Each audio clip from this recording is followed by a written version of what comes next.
Yeah.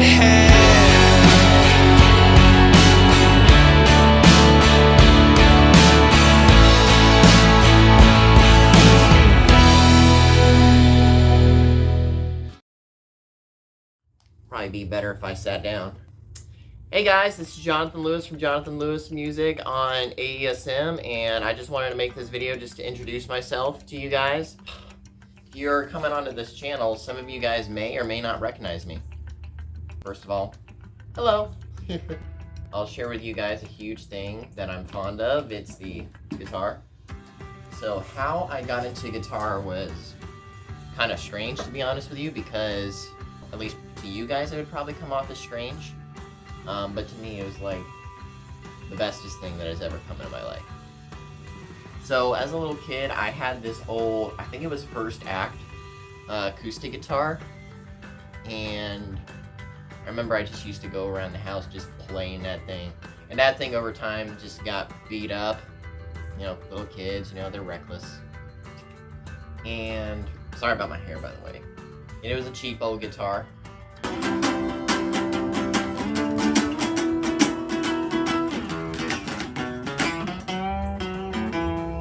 Now, how I found out and got into the electric guitar was, you ready? The Wiggles. What? The Wiggles? Are you serious? No. Yep. So, if you remember the OG Wiggles back then, or the old school ones, Murray was the one that played the electric guitar, and he was actually very super talented. Off screen, he's actually a very good guitar player. He had this red Starry Telecaster, and fun fact, that was actually Anthony's guitar, from what I recall. And he used that guitar for a bit. I remember thinking, man, I would love to have one of those guitars one day.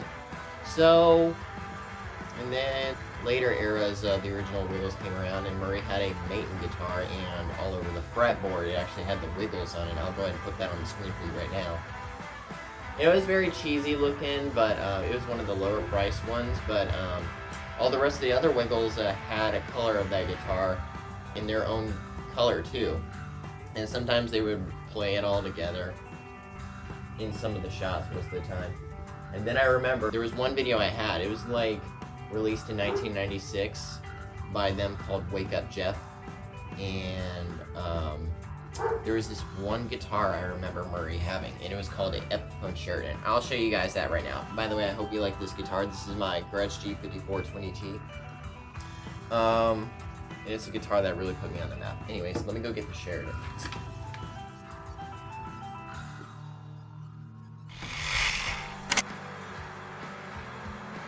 Here it is, the 1992 A.C.W.M Sheridan.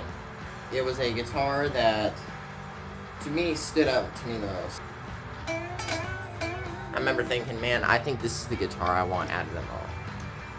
And then I slowly got out of the Wiggles for a bit. So moving past that part, I remember as a kid, we would have the Wiggles in the car a lot.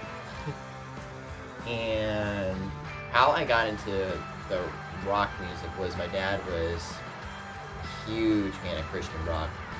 He used to play like stuff like Jeremy Camp, Third Day, and Mercy Me, and blast it really, really, really loud in my ear as a kid when we would be like riding in the truck. Barlow Girl he would be playing. There was about to be a bug that went in my mouth. Zoe Girl. And I remember just thinking, man, if I want to be in a Christian rock band. So I remember just hearing those a lot growing up. You know, we had, you know, a CD player in the car we would ride in. Kids, if you don't remember, there was this thing called CDs back then that were made before Spotify and what's it called, Apple Music and iTunes came our way, and the Bluetooth way we'd play stuff in the car. And it was just this little disc you stuck in the CD player. It almost looked like a vinyl record, but it was like a little, I forgot the name of the material, but and it would just play the songs, and you could just skip tracks like super fastly, and you could go backwards some, and You didn't have to worry about flipping over the record or the CD or anything. You were just good to go. Now, if you scratched them up, you were in big trouble. Then around 2008, I was at my first concert. It was Third Day, and they were on their Revelation tour in 2008. They were at Belshall's Baptist Church, and it was a loud concert.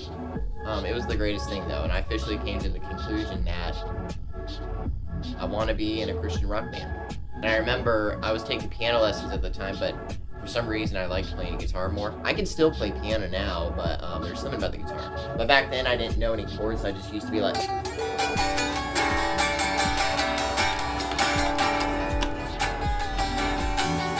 You see, I would just be playing the one string. So this was on a old First Act acoustic guitar that I got from, like, as a Christmas present in 2007 from Toys R Us. If you guys remember the First Act guitars, put your hand up now, alright? And then around 2010, when I was 9 years old, I took my official first guitar lesson. And then I learned to play 2 songs. I remember learning G, C, D, and E minor. And I can play by ear on songs, so I knew how to...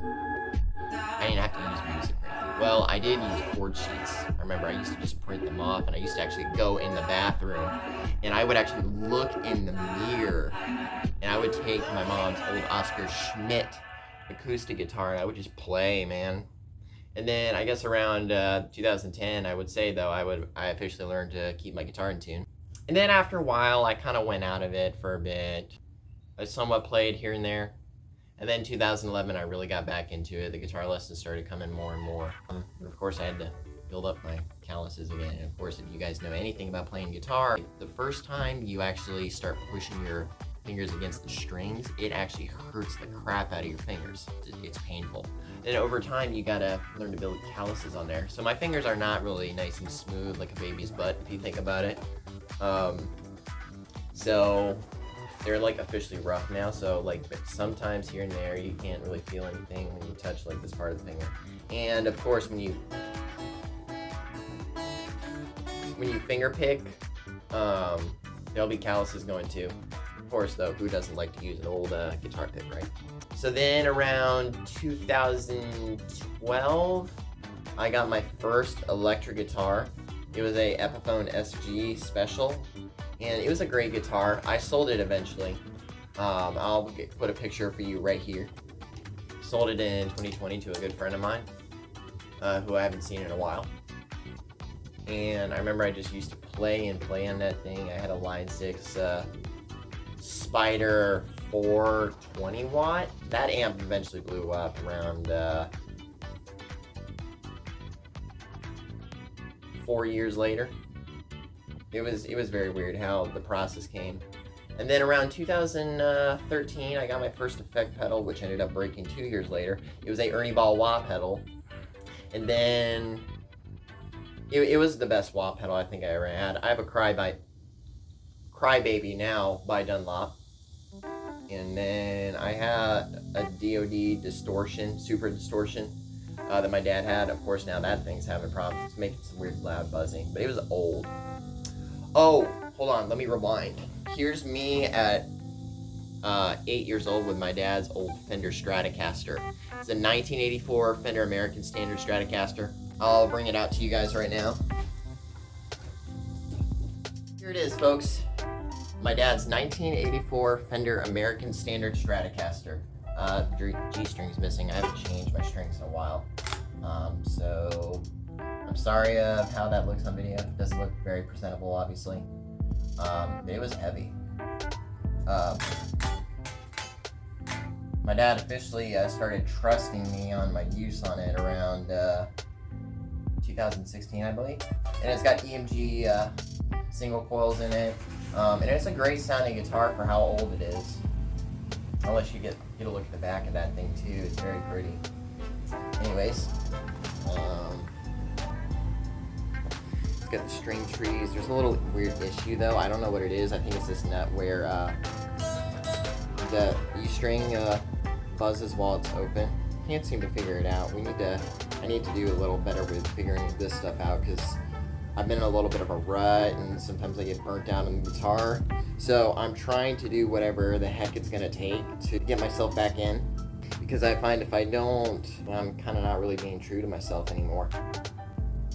And I don't want to let my fans down too. Let me go ahead and put this up. Now that I'm guitarless, I think I'll share a little bit about my personal journey with the instrument. Around 2015, in my youth group, I officially got to be on the youth worship team in there.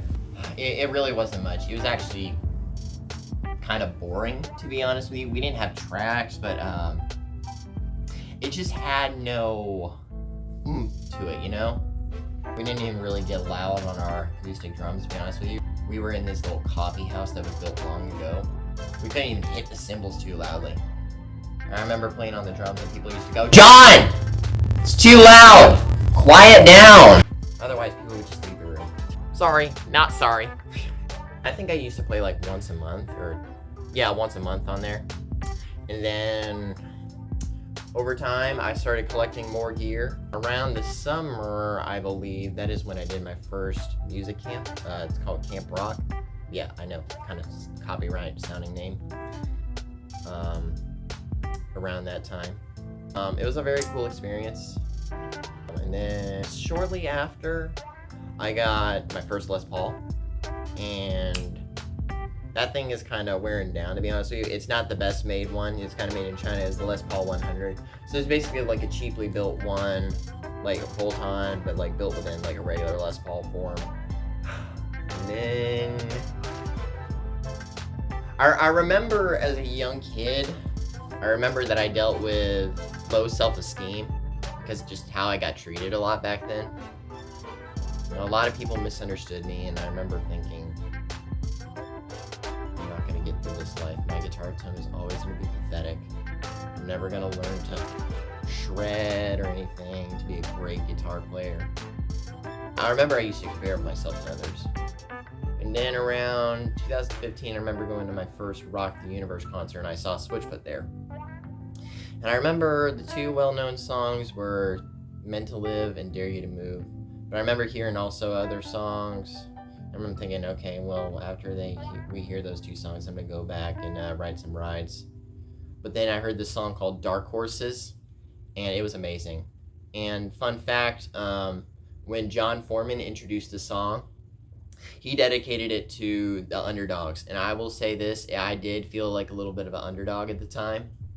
Drew Shirley, man, just one of the most amazing electric guitar players ever. Just shredded on that guitar.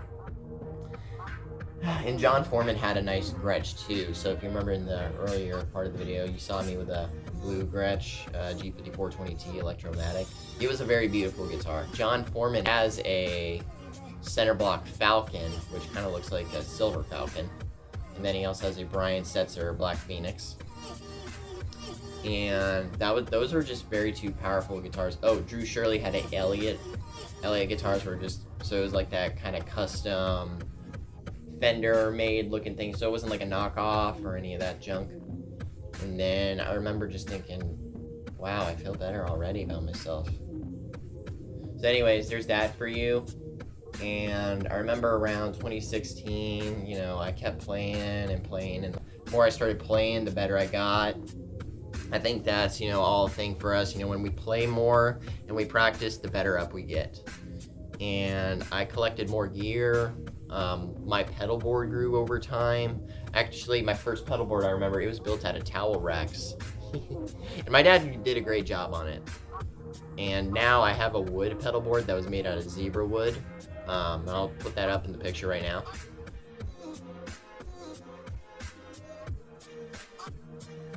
Actually, if you see my background picture on my YouTube channel, you'll see that thing up there. That for you. And then over time, around, you know, I did another Camp Rock around 2016. My hair got longer. I also did a youth camp, which was kind of cool. It was a very cool experience. And fun fact about me, I was so passionate and so vengeful on the guitar. If there was something that was aggravating the crap out of me, I would just take it out on the guitar and I would just play. And I remember one time I broke my right arm trying to impress a girl. Or press her from a distance. Actually, no, I was just trying to get her off my mind. I broke the growth plate in this arm, so I couldn't play for a month and 2 weeks. So it was an awful time for me, and I remember just raging out like when I couldn't play. Because playing is what I would do. You know, it's what I loved. I guess you could say if you can take your modern, like, addicted video game player. Like, I got stereotyped as somebody who would stay up late and play video games, probably drink Red Bull. I don't actually play. I have video games, but I don't play it that much. And to be honest with you, I was just addicted to my guitar, and I just loved playing. And around the fall of 2016, I actually was able to get on the worship team, and I bought my Gretsch at the time. It was my most expensive guitar, and everyone just loved the way I played. I was pretty much getting a lot of people liking me. I was thinking, whoa, dude, I'm just a regular electric guitar player, just serving the Lord. Around 2019, I will share this with you. For my 4th Switchfoot concert, I remember that I held a sign up at the concert requesting Switchfoot if I could play on one of their songs. John Foreman actually took my sign and actually showed it to the audience, and he was like, "Florida, this is not my evening. What do you think? Should we let him up here?" And the whole audience started screaming, "Yeah!" And I got to play the sound with them. It was really fun. I'm gonna put the link down in the description of this video, so that way you guys can see that video. And it was a life-changing experience. Now, I'm gonna rewind a little bit. I used to be in a band called Kingsway. I lift up my voice and proclaim your great name. Rejoice in the one who loves and sets me free. Remove me from the picture and let your beauty fill the scene. And let every single thing I do bring the glory to you.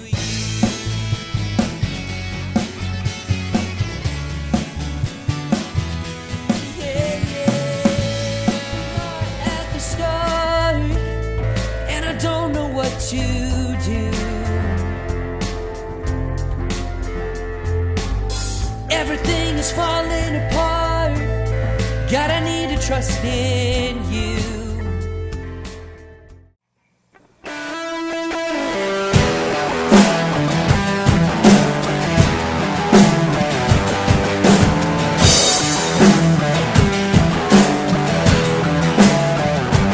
Lift your head, weary sinner. The river's just ahead. Down the path of forgiveness, salvation's waiting there. You build a mighty fortress, 10,000 burdens high. Whatever you've done can't overcome the power of the blood. If you're lost and wandering, come stumbling in like a prodigal child. See the walls start crumbling, the gates of glory open wide.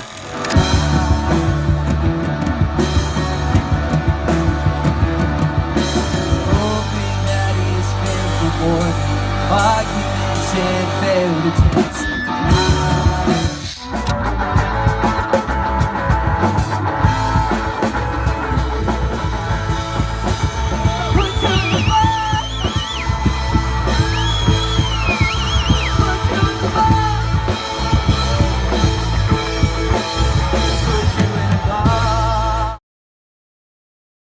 That one didn't really last too long. I think, if I'm correct, we played around like 5 or 6 gigs, but it wasn't like consistent, if you think about it. We originally were trying to play for the Strawberry Festival Battle of the Bands thing.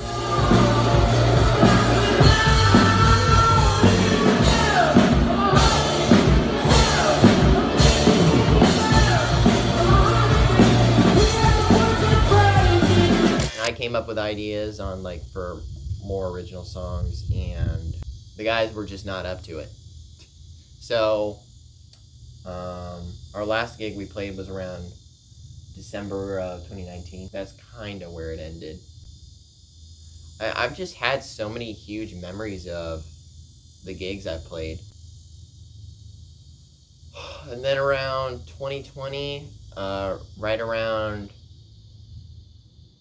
September to, right around August, September, I was in my worship leader's father-in-law's band from September to March. Yeah. There was a lot of drama that went in with the band, needless to say, and I just had anger being constantly took on me by the singer, and it was just toxic. I actually got kicked off over the phone, believe it or not. So it was horrible. It was like a very horrible experience for me. And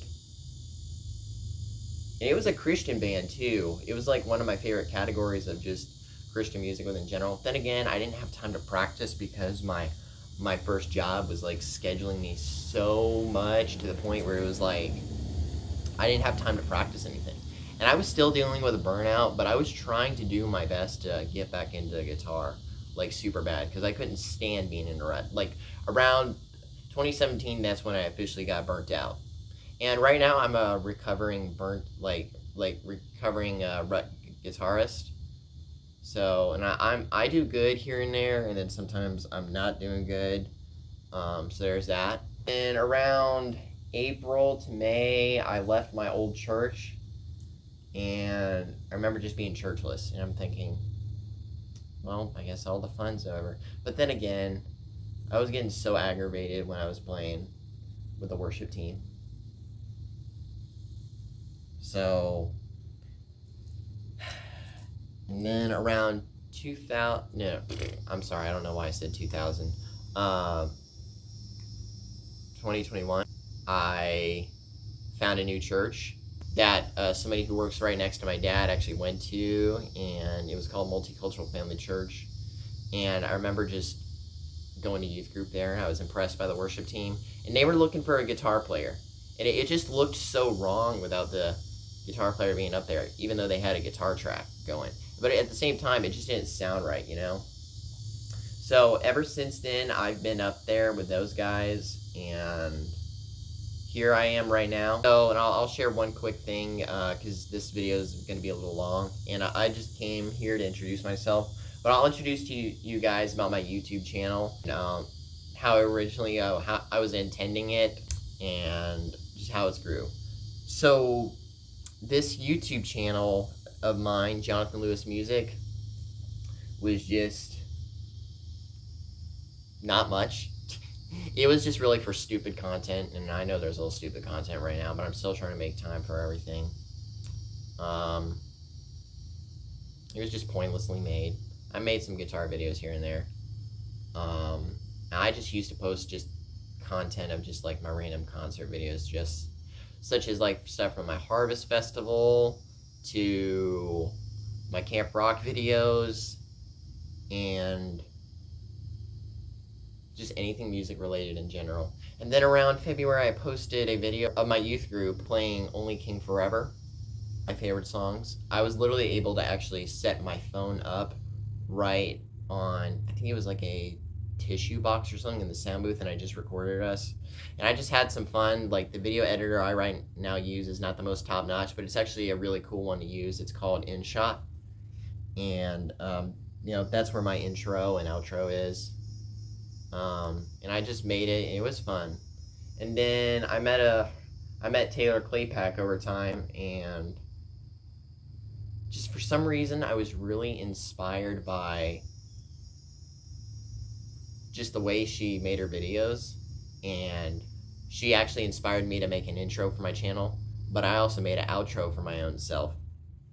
And she did a really good job on her intro. Actually, she has a new intro out, so it's legit cool. She's going to be using it on one of her future videos soon. I knew I was kind of dead on my channel, but like this whole year kind of started off rough for us, and I just needed something to do to fill my life. So I started making some YouTube videos a little more, just to have fun with. And now here I am coming to you guys, being in communication with a YouTuber. And my friend Jesse also, I met him in 2017. And he is a sound whiz, and he just likes everything to do with sound. Now, he also likes stuff like home electronic safety and fire alarms and security alarms. And you'll see that when you see his introduction video. That's all I can give out on his part. My YouTube channel has been up and down, but I still try to make good content when I can. But it's quite a fun journey so far, and I look forward to try to make more uploads on the channel soon. And also, I'm going to be uploading on this channel, obviously. I'm going to see if I can give like a whole rig rundown, or I'll show you guys my guitar collection. Obviously, what you guys saw was just a few of one of my guitars. I think I have like 7, 8, 9 of them. And, you know, they have different stories over time that I've collected them. So yeah, there's that. So I look forward to being able to show you guys on my part, like, you know, what we're gonna do, and you know, whatever happens, happens. Subscribe to us if you already haven't, and be prepared for content soon, and be prepared for the 2 other members to introduce themselves. All right, guys. Well, take care, and I look forward to seeing you guys in one of my videos to come.